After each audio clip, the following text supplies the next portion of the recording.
Did you know that 1 in 4 students are likely to suffer from poor mental health? Well, Benji went along to meet the new society who aim to bring these issues to the forefront of your union.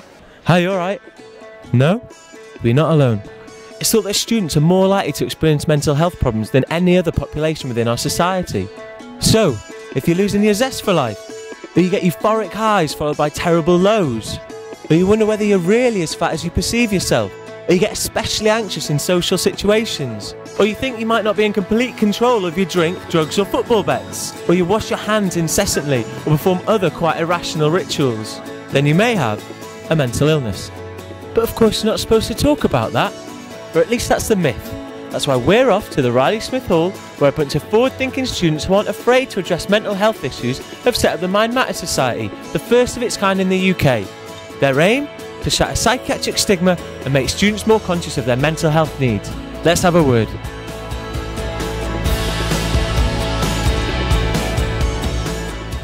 So I'm here today with Dominic, organiser of today's events. Dominic, will you tell us a little bit about today, please? Yeah, sure. We've got the Mind Matters Day today. It's promoting positive mental health and really just bringing mental health to the forefront of the union, really. There are lots of people out there who still are harbouring prejudices. And you know, it's not something that's openly talked about. If we can help create an atmosphere where people can bring things out in the open and it's not something that you talk about behind closed doors, that would be brilliant.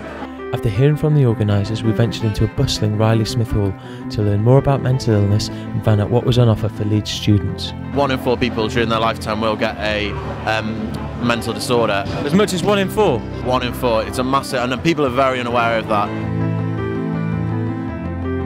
What's going on over here? Yeah, we're from studentcooking.tv, which is a cooking website that Leeds have signed up to, and we're just doing a food fight today. And how is Student Cooking TV related to mental illness? So there's a load of recipes on there that are proven to be, if you've got an exam coming up, you need some energy or some brain power, cook these recipes the night before, they're going to really sort you out. So it's all to do with nutrition and mood food, that kind of thing.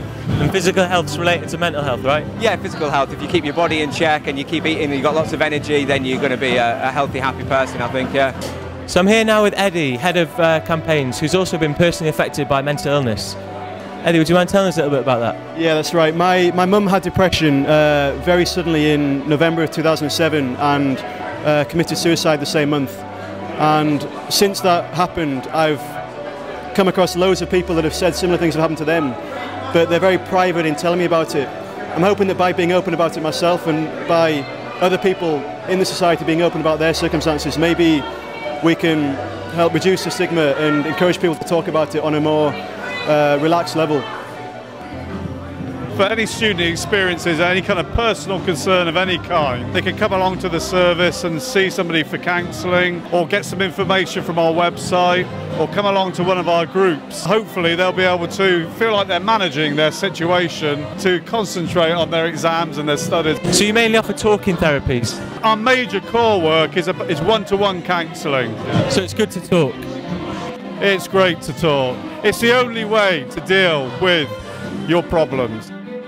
So what are you doing now? Hey, I'm doing reflexology. It removes waste products and build up from like smoking, drinking, eating, thinking that just sit and cause stagnation and cause like mental problems in the brain. So it helps to flush out all of these toxins and leave you feeling happier and healthier. So what are the 2 take-home messages from today's fair?